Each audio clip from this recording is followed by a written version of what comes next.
Que a graça e a paz do nosso Senhor e Salvador Jesus Cristo continue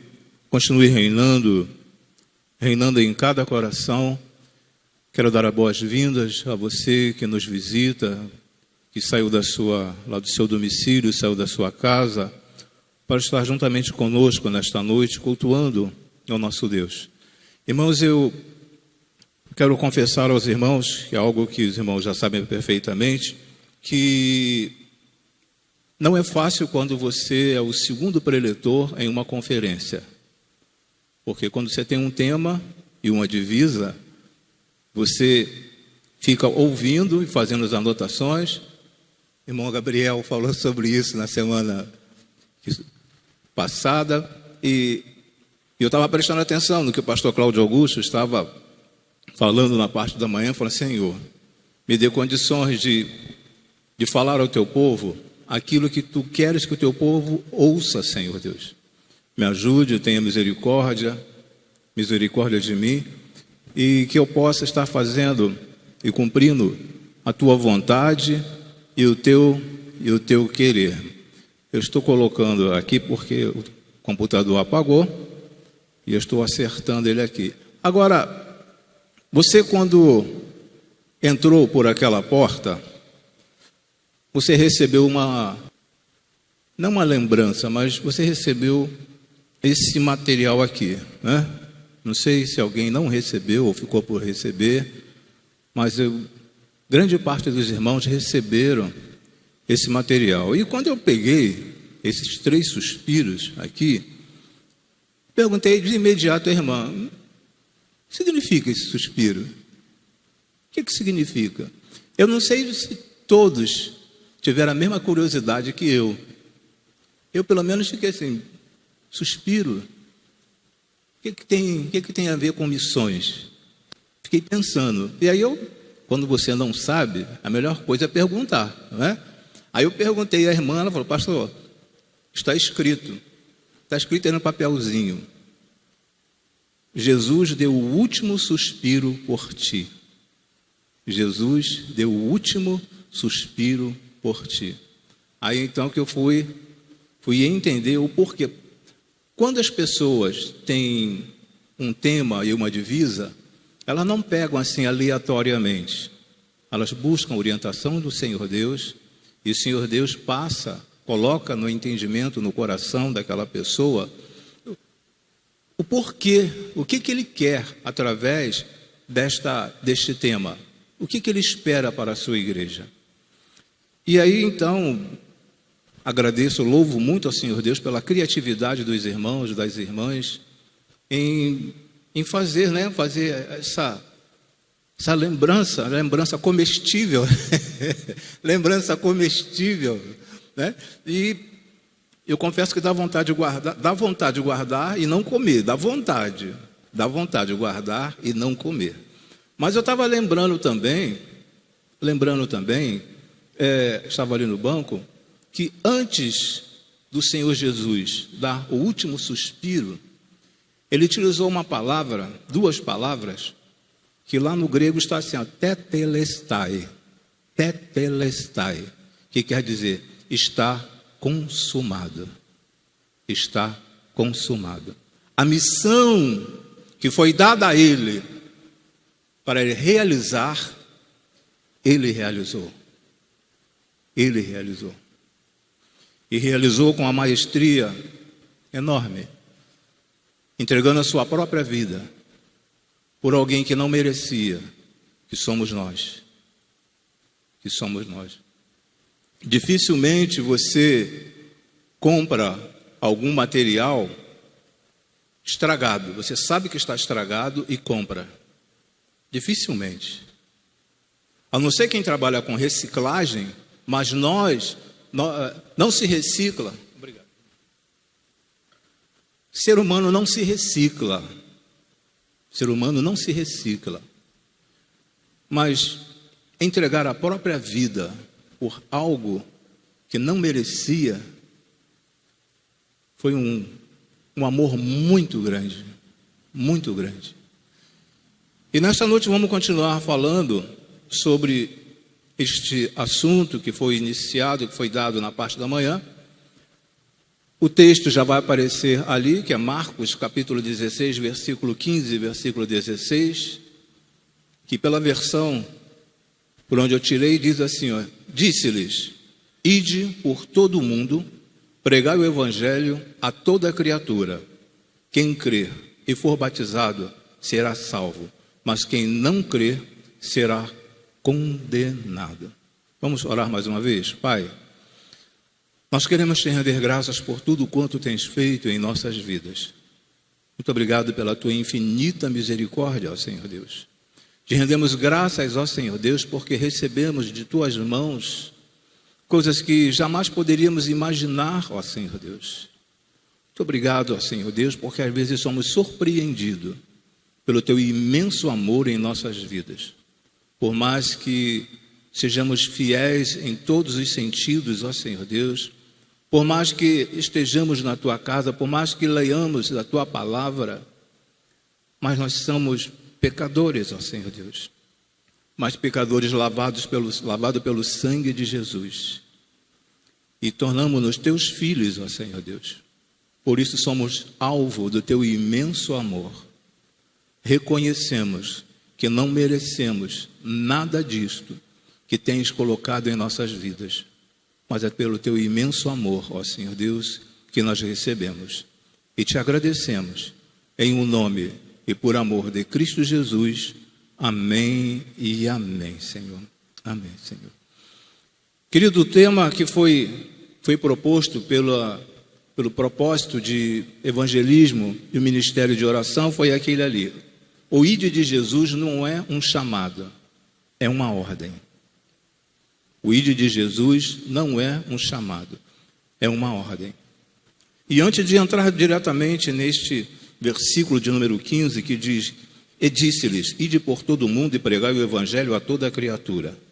Antes de entrar diretamente nesse texto, eu quero pegar um pouco do capítulo de número 16 e até chegarmos aqui no versículo de número 15. Ele cumpriu, conforme eu estava mencionando ainda há pouco, nesse próximo slide, ele cumpriu verdadeiramente sua missão. Ele cumpriu verdadeiramente sua missão. Nós vimos a encenação aqui em cima sobre a missão que ele dá a cada um de nós. A cada um de nós. Cada um dos irmãos que estão assentados nos bancos, Deus deu uma missão para você realizar. E nós só podemos realizar enquanto estivermos aqui na terra.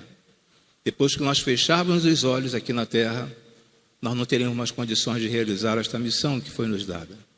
Nós temos dons e temos uma missão também. De repente você não sabe qual é a missão que Deus designou para você. Mas se você buscar mais pelo Senhor Deus, começar a pesquisar mais a palavra, começar a buscar na palavra, você vai descobrir o dom, aquilo que arde, queima dentro de você, é a missão que o Senhor Deus colocou diante de você.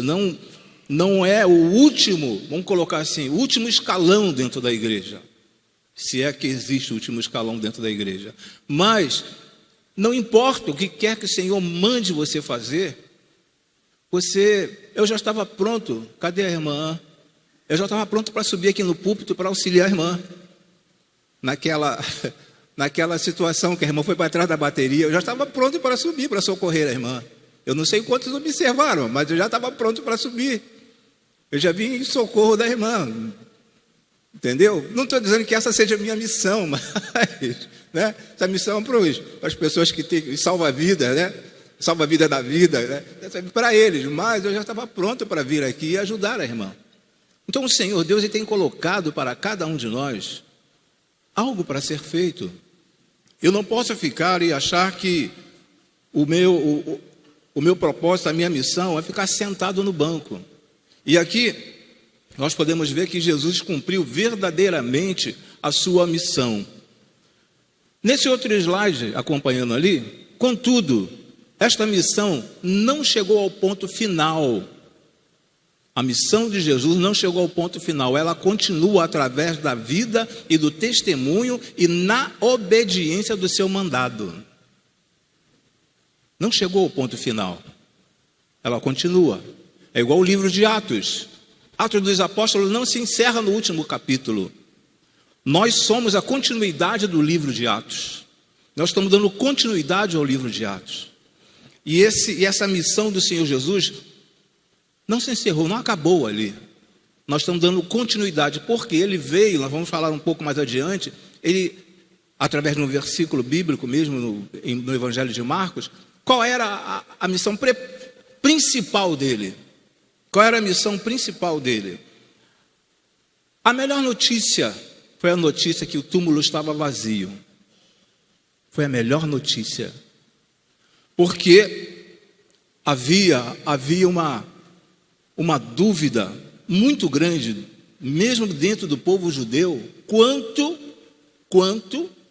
à ressurreição do Senhor Jesus. Parte dos seus discípulos também, conseguiram acompanhar o pensamento, a visão, a missão do Senhor Jesus. Mas outros não conseguiram acompanhar. E aí nós começamos a observar que a melhor notícia para todos eles, foi que o túmulo estava vazio. Quando você chega lá em Israel, a primeira coisa que o guia turístico ele faz é te levar lá no túmulo, onde o Senhor Jesus foi sepultado, foi colocado. Tipo uma caverna, ali tem tipo uma cama, né, mas tudo de pedra, e o primeiro lugar que te leva. E quando se depara com aquele local, com aquela pedra, né, assim de lado, você chora. Não há quem não chore. Todos nós choramos. A melhor notícia veio do túmulo vazio. E é interessante que 3 situações difíceis que aquelas mulheres encontrariam. Elas saíram, de acordo com o início do capítulo 16, versículo de número 1, elas foram levar aromas para poder ungir o corpo do Senhor Jesus. Mas só que elas encontrariam ali 3 dificuldades muito grandes. Primeiro, remover a pedra. Segundo Flávio Joséfo, um historiador, ele diz que seria necessário 8 homens para rolar, para girar aquela pedra. 8 homens. 8 homens. Então, não seriam elas que iriam rolar aquela pedra, mover aquela pedra, porque tem o tipo assim, uma vala, né, um canal, e ali a pedra redonda, tá? E ela foi girando, até fechar o túmulo. Só que quando elas chegaram ali, elas imaginando, certamente pelo caminho, como que nós vamos tirar esta pedra? Como que nós vamos tirar essa pedra? Chegaram ali, a pedra já não estava no mesmo lugar. A pedra já tinha sido removida. A segunda situação que elas encontrariam ali, que teriam que confrontar, era o sinete do governador. E o governador, ele foi ali e mandou que selasse aquela pedra naquela entrada. Elas teriam que ir contra a ordem do governo. Estavam arriscando a própria vida. E a terceira grande dificuldade que elas encontrariam e que encontraram ali, se fosse uma situação normal, os guardas estavam de plantão. Porque foi dado ordem para que ficassem guardas ali, para que o corpo não fosse roubado e depois dissessem que ele havia ressuscitado. Então elas teriam que enfrentar, primeiro, remover a pedra. Segundo, burlar a lei, que seria o sinete do governador. Em terceiro lugar, os guardas. Aí vem uma outra situação que podemos até pensar que foi o anjo que removeu aquela pedra, mas não, a pedra foi removida de dentro para fora. De dentro para fora. É mais ou menos essa ideia que os irmãos estão vendo aí nessa figura, mais ou menos assim, né? Uma pedra, ela vai rolando para o lado, né? E quando as mulheres chegaram, essa pedra já estava fora com esse túmulo aberto, elas puderam então observar e foram lá conferir se o corpo estava lá ou não. É interessante também nós lembrarmos que o dia que aquela mulher foi até aquele local, alguém lembra qual foi o dia? Dia da semana? Foi no domingo. Foi no domingo que elas foram lá. Foi no domingo. E o domingo sempre foi importante para a igreja primitiva e a nossa também. Sempre foi importante. Primeiro, que Jesus ressuscitou no domingo. Ele ressuscitou no domingo. Um outro fator, a descida do Espírito Santo, também foi no domingo. A igreja se reuniu na ceia no domingo. No domingo, Jesus apareceu a João na ilha de Pátimos também. É interessante quando nós começamos a observar o número 40, nós começamos a observar essas minúcias na Bíblia, nós vamos encaixando, vamos ver que Deus não faz nada por um acaso. E o Senhor separou para nós que aos domingos nós estivéssemos na casa dele também. Não foi só na igreja primitiva, também nos nossos dias. Nós estivéssemos reunidos cultuando o seu nome. E é interessante, é impressionante que nem todas as pessoas, discípulos e apóstolos, eles deram sequência àquilo que o Senhor Jesus havia falado para eles. Olha, eu farei isso, mas isso, e vocês acompanhem o que eu estou mandando fazer. Acompanhem o que eu estou falando. Aí no versículo de número 7, observe o que o Senhor Jesus manda dizer a Pedro, manda que aquelas mulheres falassem a Pedro. Mas ide dizer aos seus discípulos e a Pedro que ele vai adiante de vós para a Galiléia, ali o vereis, como ele vos disse. Maria Madalena, então ela teve essa incumbência e mandou que avisasse, que informasse a Pedro. Porque Pedro desistiu de tudo. Pedro voltou a feder peixe, irmãos. Porque a profissão de Pedro era de pescador. E ele voltou a feder peixe. Quando Jesus retorna e vai conversar com Pedro, ele estava na sua profissão anterior. Pedro desistiu de tudo, mas Jesus não desistiu de Pedro. Às vezes nós queremos desistir de algumas coisas, até às vezes a nossa fé fica um pouco abalada. Você pode até querer desistir do Senhor, mas o Senhor não desiste de cada um de nós. Não importa o que você pense, não importa o que você fale, não importa o que você faça, Deus não desiste de cada um de nós. E o Senhor Jesus, ele não desistiu de Pedro. Pedro desistiu de Jesus. Quantas pessoas nós conhecemos que falam assim, estou dando um tempo. Estou bem, pastor. Estou cultuando a Deus em casa. Às vezes, de repente, tem mais alguém que já ouviu essa frase por aí. Estou cultuando a Deus em casa. Não, estou bem com Deus. Não estou desligado da igreja, não. Estou bem com Deus. Estou cultuando a Deus em casa. Isso aí é uma estratégia do inimigo para poder te afastar cada vez mais da presença do Senhor. Pedro desistiu de tudo, mas Jesus não desistiu de Pedro. Não importa o que você tenha falado, não importa o que você tenha pensado, não importa o que você tenha feito, o Senhor não abre mão de você, de cada um de nós. Não importa.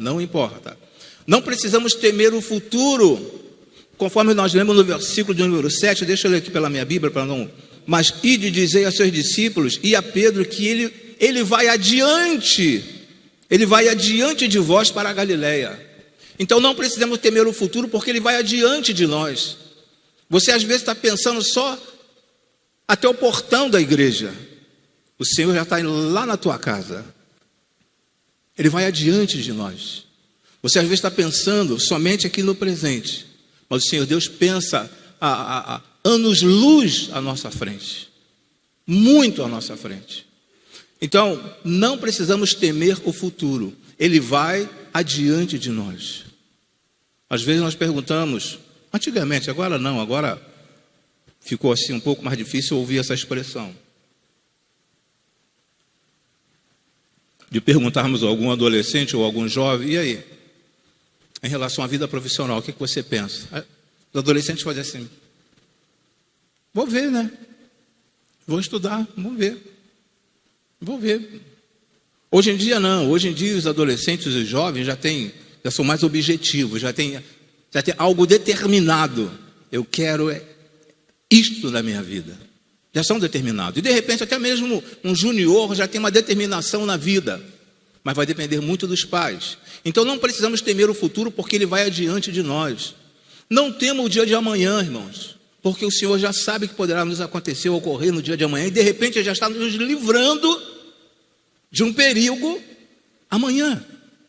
Você nem sabe, mas de repente Ele já está nos livrando de um grande perigo amanhã. Então não temas. Vá e fale com Pedro, fale com a Pedro que ele vai diante de vós. Nesse outro slide, fala assim: quem se encontra com Cristo, igual ouvimos o louvor aqui, uma vez que você já experimentou o Santo dos Santos, em outro lugar você não sabe viver. Quem se encontra com Cristo tem uma mensagem para pregar. Não pode se calar. Não tem como se calar. Quem tem esse encontro com Cristo. Evangelho de Mateus, capítulo 28, versículo de número 8, nos diz: e saindo eles apressadamente do sepulcro, com temor e grande alegria, correram a anunciá-lo aos seus discípulos. Tomaram conhecimento e não guardaram para si. Então correram para anunciar, para dar continuidade. Olha, ele está vivo. Ele está vivo, ele ressuscitou. Então eles estavam proclamando que o Senhor Jesus havia ressuscitado. Eles estavam cumprindo uma missão. Eles estavam fazendo o papel dele. No Evangelho de Lucas, capítulo 24, versículo de número 9, ainda nos diz assim: e voltando do sepulcro, anunciaram todas estas coisas aos 11 e a todos os demais. Anunciaram essas coisas aos 11 e a todos os demais. Então o que nós lemos aqui atrás, que o ID não é um chamado, mas é uma ordem. A Bíblia nos orienta sobre isso, irmãos. A Bíblia nos orienta sobre isso. E eu creio com toda certeza que os irmãos, quando pegaram esse tema aqui, já estavam focados nesses versículos bíblicos. Agora, existem situações em que nós obedecemos ao Senhor e situações que nós não obedecemos ao Senhor. E o Senhor não espera isso de cada um de nós. Ora eu obedeço, ora eu desobedeço. Nenhum pai aqui ou mãe gosta que um filho periodicamente esteja desobedecendo. Nós que somos pais, nós queremos que nossos filhos estejam desobedecendo, sempre obediente a cada um, aquilo que nós queremos que eles façam. Essa é a vontade nossa na qualidade de pai. E nosso Pai Celestial também, Ele quer que nós demos continuidade àquilo que o seu Filho fez aqui na face da terra. Jesus quebra paradigmas. Primeiro que a primeira pessoa que vê Jesus e começa a anunciar a mensagem foi Maria Madalena, que até aquele momento as mulheres tinham uma enorme dificuldade dentro da sociedade e na vida religiosa também. Então Jesus ele quebrou esse paradigma, quebrou esta marca. Poderia ser uma daquelas mulheres, que cresceu pertencendo ao povo judeu, cresceu num lar temente a Deus, chegou à adolescência, chegou à mocidade, chegou à maioridade, e aí então viu que o Senhor Jesus havia ressuscitado e levasse as boas novas. Mas não, foi Maria Madalena, uma mulher que Jesus expulsou demônios da vida dela, havia expulsado demônios da vida dela. E é justamente esta mulher que é a primeira a chegar lá naquele túmulo. E é a primeira a proclamar a mensagem da salvação. É a primeira a proclamar a mensagem da salvação. Às vezes, as pessoas se envergonham.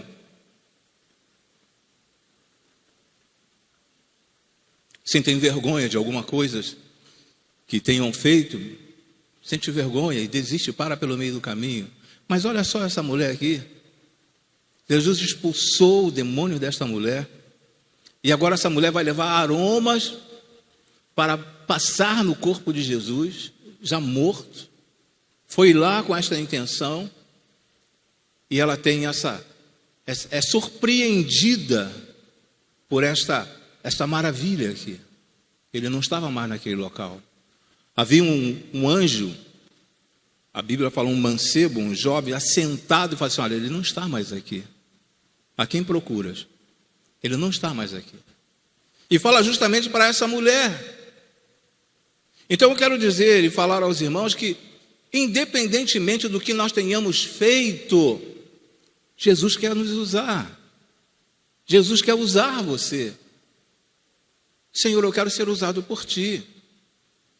Eu quero que tu me use segundo o teu querer. Na parte da manhã, o pastor Cláudio Augusto esteve falando sobre o livro de Isaías. A quem enviarei eu? Envia-me a mim, Senhor. Envia-me a mim. Então essa deve ser a nossa visão em relação ao mandado do Senhor Jesus, a ordem do Senhor Jesus. Senhor, eu quero dar continuidade à tua obra. Como que eu daria continuidade à tua obra? Proclamando a tua palavra, anunciando a tua palavra, anunciando as boas novas. Mas só que, do versículo 11 até o versículo de número 14, isso, de 11 a 14, ouvindo eles que vivia e que tinha visto por ela, não o creram. Eles não creram, olha só. E depois manifestou-se de outra forma a 2 deles, que iam de caminho para o campo. E indo estes, anunciaram-nos aos outros, mas nem ainda estes creram. Olha só os obstáculos. Versículo de número 14. Finalmente apareceu aos 11, estando eles assentados à mesa, e lançou-lhes em rosto a sua incredulidade e dureza de coração, por não haverem crido nos que tinham visto já ressuscitado. Olha só quanta dureza de coração. Quanta dureza de coração também nós encontramos hoje em dia por muitas pessoas que um dia ergueram um dos braços aceitando Jesus como o único suficiente Salvador, mas a dúvida paira ainda na cabeça de muitos cristãos. E aí surgem os porquês da vida. Por quê, Senhor? Por quê, Senhor? Eu sempre fui fiel à tua palavra, eu sempre estive diante de ti. Por quê, Senhor? Mas o Senhor Deus quer que você vá e dê continuidade àquilo que Ele iniciou, que proclame a palavra dEle. Existem 2 perguntas, agora nesse próximo slide, que fala sobre a grande comissão ou a grande omissão. A grande comissão, lá no Evangelho de Mateus, capítulo de número 28, na parte final, já nos fala sobre a grande comissão. Mas será que é a grande comissão ou a grande omissão? Às vezes, já presenciei a dificuldade que os irmãos do ministério, do propósito de evangelismo, e até dentro das mais diversificados ministérios da igreja, a parte da evangelização. É muito difícil nós conseguirmos reunir um número expressivo para a evangelização. É muito difícil. Os irmãos que a gente esteve aqui na parte da manhã, viu a irmã Márcia de sorriso, de canto a canto, de alegria que ela sentiu de ver o número de irmãos ontem na evangelização. Mas será que é a grande comissão ou parte das igrejas estão na grande omissão? Ah, não. O que eu tenho que fazer, eu vou fazer dentro da igreja, só dentro da igreja. Não quer ir lá para fora. Não sei se não quer se expor, porque tem esse problema, tem essa dificuldade. De repente, nós somos aqui dentro, Bíblia toda surrada, toda amarela, mas lá fora, os nossos vizinhos é que sabem da nossa vida. Não tem aquela namoradeira que fica assim no parapeito, né? O parapeito assim do sobrado, aquela namoradeira que ficam lá. De repente os nossos vizinhos estão assim, nos olhando, nos observando. E aí muitas pessoas não gostam, não querem sair para evangelizar por causa disto. Pastor, este não é o meu dom, porque existe o dom de evangelista, mas a evangelização cabe a cada um de nós. Cabe a cada um de nós. Os irmãos conheceram, aqueles que têm mais de 40 anos de idade, ouviram falar do pastor Nilson do Amaral Fanini. O homem pregava numa simplicidade muito grande. Era um evangelho claro, tranquilo. Ele não, ele não ia lá e, embora ele conhecesse, né? Foi pastor da primeira igreja batista em Niterói, embora ele conhecesse, mas ele não precisava ir lá no fundo, extrair uma palavra, vinha assim espontaneamente. E quando ele pregava, multidões vinham à frente. Aquele ali era um evangelista nato. Deus deu um dom a ele de evangelista. Mas o evangelismo nós temos que fazer também. Eu não tenho o dom de evangelista, então eu não vou evangelizar. Não, negativo, irmão. Nós precisamos anunciar as boas novas. A igreja é uma agência missionária. A igreja é uma agência missionária. Nós achamos e cremos que somente aqueles que foram chamados por Deus é que vão sair do estado, do município, do estado, do país, da América, para anunciar as boas novas. Mas não, a igreja é uma agência missionária. Porque nós não vivemos numa bolha. Nós temos vizinhos. Nós vamos ao mercado, à padaria. Tem pessoas precisando ouvir da palavra do Senhor. Então a igreja é uma agência missionária. Você é um missionário. Nós vimos aqui na peça, na ilustração aqui na peça, da mãe falando assim: olha, eu coloquei meus filhos no teu caminho. Eu trouxe meus filhos para a tua presença. Sendo um missionário dentro de casa. Um missionário dentro de casa. Eu não tenho chamado missionário, então essa mensagem não é para mim. Sim, é para você. É para mim também. Para cada um de nós. Ou a igreja evangeliza, nesse outro slide, ou a igreja evangeliza, ou ela precisa ser evangelizada. É duro falar isso? É duro falar isso. Mas é uma realidade. Ou a igreja evangeliza, ou ela precisa ser evangelizada. É uma tarefa minha, sua, nossa. Uma tarefa que o Senhor Jesus deixou para cada um de nós. Ou a igreja evangeliza, ou ela precisa ser evangelizada. É duro de falar, difícil de ouvir, pior ainda para aceitar esta ideia. Para aceitar esta ideia. Não vou não. 5 horas da tarde, o sol está muito quente ainda. À noite, sair para a entrega de... não vou não. Sair durante o dia, após o culto, para entregar folheto. Não vou não. Muito quente, tem outras coisas para fazer. Tem outras coisas para fazer, a serem feitas. Nós vimos aqui o DJ, né, com fone no ouvido, o Senhor chamando ele vai, mas eu sou um influenciador. Dentro do disque, ele é o influenciador. Influenciador, diz que é um treinamento que existe para personalidade. Aí, é um influenciador, mas só que essa influência dele não estava sendo usada para ganhar pessoas para Jesus. E às vezes isso ocorre conosco também. Toda pessoa que foi salva pode ser um portador do Evangelho. Dentro desse outro slide. Toda pessoa que foi salva pode ser um portador do Evangelho. Por quê? Aí vem algumas coisas que aconteceram comigo, aconteceu com você, e aconteceu com cada um de nós. Eu estava perdido e fui achado. Eu estava morto e recebi vida. Eu não tinha paz, agora tenho paz. Estava indo para o inferno, agora estou indo para o céu. Isso aconteceu com todos nós que aqui estamos nesta noite. Ou se porventura tem alguém que ainda não se encaixou nessa situação aqui, precisa urgentemente falar: Senhor, eu reconheço que eu preciso de Ti. Socorra-me, Senhor. Então eu estava perdido e fui achado. Então você tem como anunciar o Evangelho desta forma? Meu querido, minha vida era outra, era totalmente diferente. E Jesus transformou a minha vida.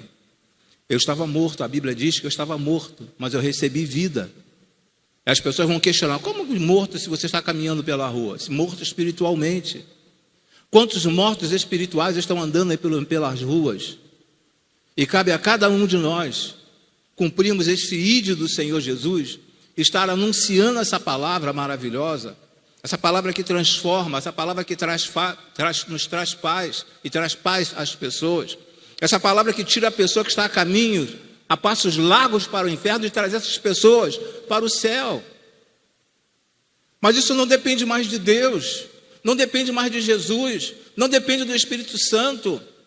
É uma incumbência para cada um de nós. Uma incumbência nossa, irmãos. Jesus mudou a minha vida. É uma expressão que você pode utilizar. Não existe mensagem mais poderosa do que esta. Não existe mensagem mais poderosa do que esta. Você chegar para alguém e falar: Jesus mudou a minha vida. Antigamente as igrejas convidavam alguns preletores para eles darem testemunho, nem testemunho, testemunho. O que eles fizeram no passado e agora o que eles são. Antigamente as igrejas chamavam muito, essas pessoas. As igrejas que eu frequentava no início da vida cristã funcionava desse jeito. Mas a palavra mais poderosa que você pode levar para alguém é falar assim: Jesus mudou a minha vida. Ele mudou a minha vida. Por melhor que você seja como filho, por melhor que você seja na qualidade de pai, na qualidade de esposa, de mãe, mas nós precisamos de um encontro com o Senhor. Nós precisamos de um encontro com o Senhor. E aí você poderá dizer a alguém que estiver perto de você: Jesus mudou a minha vida. Mas como assim?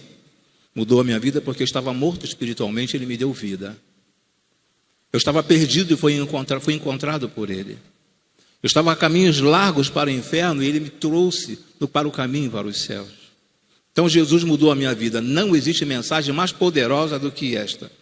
A segunda situação que nós podemos observar aqui: a boa nova de Jesus precisa ser pregada.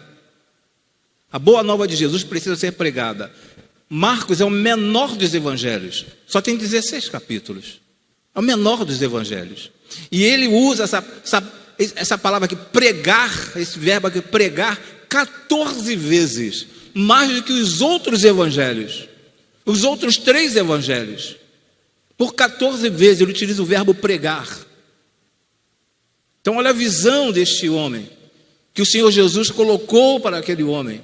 Queria que aquele homem relatasse e colocasse naquele livro, naquele evangelho, por 14 vezes, no menor dos evangelhos, que é o evangelho de Marcos. Então, irmãos, nós começamos a observar a necessidade que nós temos de estar anunciando o evangelho. Não que nos outros evangelhos não surgisse, não tenha a palavra, o verbo pregar. Por exemplo, no evangelho de Mateus tem 19. Ou melhor, 9 vezes, melhor dizendo, tem 9 vezes a palavra pregar. Em todo o evangelho de Mateus, 9 vezes. E em Marcos, 14 vezes. E a igreja, as igrejas, todos os domingos falam dominicalmente sobre a necessidade de evangelização, de anunciar o evangelho. A igreja não vive em função de programas.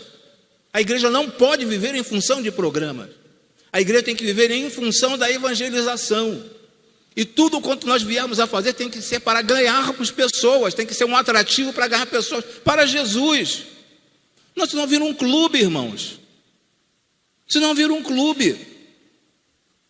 Tudo que viermos a fazer tem que ser em prol, em função de trazer pessoas, resgatar pessoas para o reino de Deus, povoarmos os céus.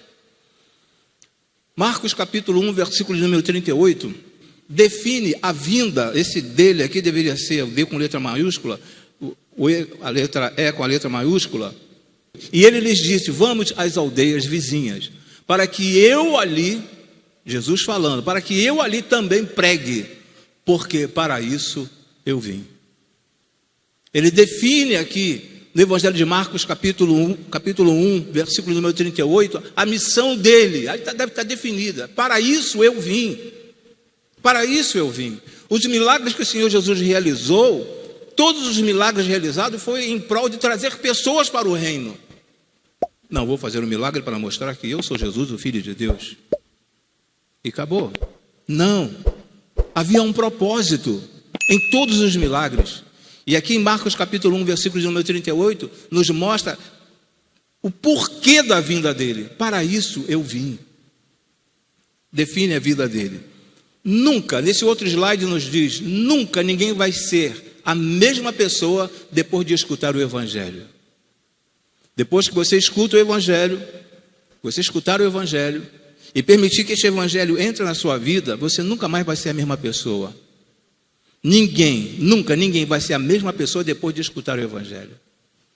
Escutar, trazer para dentro da mente e descer que desça para o coração. Ouviu a mensagem, decodifica essa mensagem, é isso que ele quer para mim. Você não vai ser mais a mesma pessoa. Ele define, agora no versículo de número 16. Versículo de número 16. Quem crer e for batizado será salvo, mas quem não crer será condenado. Quem crer e for batizado será salvo, mas quem não crer será condenado. Nos dias de Jesus, não nos nossos dias. Quem crer, como poderei saber se não há quem me ensine? E você é o Filipe da vida, que está ajudando aquele eunuco de Candace. Você é esse homem, você é essa mulher, que tem a autoridade de chegar e anunciar o evangelho para as pessoas, para que as pessoas creiam e sejam batizadas. Mas existe uma dureza muito grande nos corações, no coração das pessoas, na incredulidade das pessoas, em você anunciar e as pessoas aceitarem. Existe uma dificuldade muito grande, mas é necessário que mesmo dentro desta dificuldade, nós façamos o nosso, desempenhar o nosso papel, o papel de servo do Senhor. Eu sou membro da igreja há 40 anos, e aí? Quantas pessoas você já trouxe para Jesus? Não estou falando trazer para esta igreja, estou falando a nível de reino. Eu sou cristão há 40 anos. E aí? Teu fruto. Quantas pessoas você ganhou para Jesus? E um dia, isso será requerido, será cobrado de cada um de nós. De cada um de nós. Então, dentro desse tema, o ide de Jesus não é um chamado, é uma ordem. Nós precisamos cumprir esta missão. Ir e fazer discípulo. Precisamos anunciar a palavra. Precisamos anunciar a palavra. E dar continuidade como? Discipulando. Porque obstetra existem muitos, mas pediatras existem poucos. Obstetra é quem coloca no mundo, e o pediatra cuida. Então você precisa anunciar o evangelho. Uma vez que aquela pessoa aceitou o evangelho, aceitou o Senhor Jesus, você tem que acompanhar, deve acompanhar aquela pessoa, porque ela tem confiança em você. Se ela aceitou a Jesus por intermédio da sua verbalização, da sua fala, então essa pessoa confia em você. Então você tem que discipular aquela pessoa. É isso que o Senhor Jesus espera de cada um de nós. E que o Senhor Deus continue nos auxiliando, nos dando um entendimento de tudo quanto Ele quer que nós façamos aqui na face da terra.